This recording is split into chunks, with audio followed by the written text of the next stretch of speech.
প্রচণ্ড এই গরমে ঠান্ডা ঠান্ডা একটা ডেজার্ট হলে কেমন হয়। হ্যালো এভরিওয়ান, আসসালামু আলাইকুম। আজ আমি আপনাদেরকে সাবু দিয়ে প্রাণ জোড়ানো একটা পুডিং রেসিপি তৈরি করে দেখাবো। আশা করি এই রেসিপিটি আপনাদের কাছে ভালো লাগবে। প্রথমেই একটা প্যানে 2 কাপ নিয়ে নিচ্ছি পানি, আর 1/3 কাপ নিয়ে নিচ্ছি সাবুদানা। আর এখানে আমি রেড ফুড কালার নিয়েছি কয়েক ফোঁটা, দেখার সৌন্দর্যের জন্য।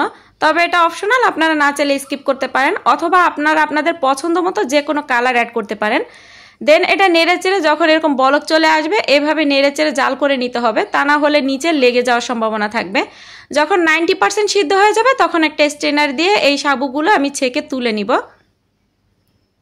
এটা পানি দিয়ে ধোয়ার কোনো প্রয়োজন নেই, এরকম তুলে এক সাইডে রেখে দিব। একটা প্যানে 2 কাপ নিয়ে নিচ্ছি লিকুইড দুধ, 1/2 কাপ নিয়ে নিচ্ছি চিনি। তবে আপনারা কে কেমন মিষ্টিটা পছন্দ করেন সেটা বুঝে অ্যাড করবেন।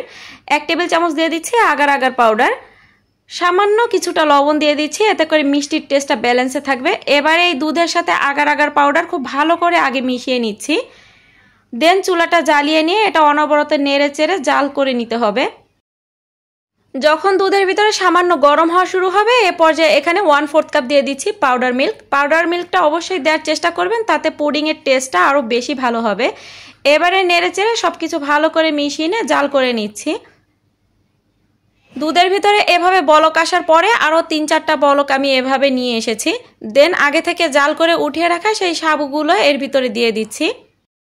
এবারে নেড়ে চেড়ে ভালো করে এই সাবুগুলো দুধের সাথে মিশিয়ে নিতে হবে।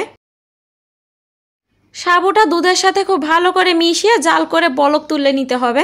তবে এরই মাঝে সুন্দর একটা ফ্লেভারের জন্য এখানে আমি অরেঞ্জ ফ্লেভার দিয়ে দিচ্ছি 1 চা চামচ।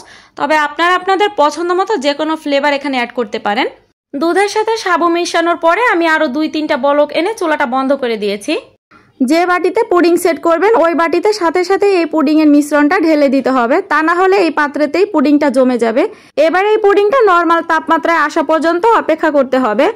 পুডিংটা খুব ভালোভাবে জমে সেট হয়ে গিয়েছে, আর আমি এই পুডিংয়ের বাটিটা নর্মাল ফ্রিজে রেখে 2 থেকে 3 ঘন্টা ঠান্ডা করে নিয়েছি। একটা নাইফ দিয়ে পুডিংটা বাটিটার চারি সাইড দিয়ে এভাবে ঘুরিয়ে ঘুরিয়ে ছাড়িয়ে নিচ্ছি। দেন বাটির উপরে একটা প্লেট দিয়ে 1 হাত উপরে 1 হাত নিচে দিয়ে এভাবে ফোল্ড করে নিতে হবে। দেন বাটিটার উপরে হাত দিয়ে একটুখানি ট্যাপ করে নিতে হবে। মাশাআল্লাহ, পুডিংটা দেখতে খুবই চমৎকার হয়েছে। আর এই পুডিংটা ঠান্ডা ঠান্ডা খেতে খুবই ভালো লাগে। গরমে শান্তি পেতে এমন সুন্দর একটা পুডিং আপনারা বাসাতেই তৈরি করতে পারবেন। এই ছোট্ট বাটিটাতেও আমি কিছুটা পুডিং সেট করেছিলাম। তো আশা করি আমার আজকের এই সাবুদানা মিল্ক পুডিংয়ের রেসিপিটি আপনাদের কাছে ভালো লেগেছে। যদি ভালো লেগে থাকে তাহলে প্লিজ লাইক, কমেন্ট, শেয়ার করতে ভুলবেন না। দেখা হচ্ছে নেক্সট কোনো রেসিপি নিয়ে। ততক্ষণ সবাই ভালো থাকবেন, সবাই সবার জন্য দোয়া করবেন। আজকের মতন বিদায় নিচ্ছি। Tata, bye bye.